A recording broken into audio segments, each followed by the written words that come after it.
Hey guys, how's it going? How to understand basic Pokemon card types.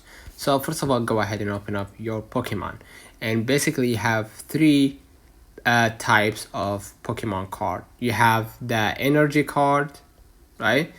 And you have basically, if we went back, you have the energy card and you have the Pikachu, which is the energy cards, or you have the basic energy, special energy like matches Pokemon types like fire or water, or adds unique effects like double colorless energy, and you have the trainer cards, right? And you have supporters like strong effects, one per turn, like draw cards or items, use as many as you want per turn, like heal, search deck, and stadiums change the field with lasting effect. So this is the three type of cards and what's inside, so you can basically support your match or support your energy to win battles. So that's another comments. If this video helped you, don't forget to like it, subscribe. Thank you for watching.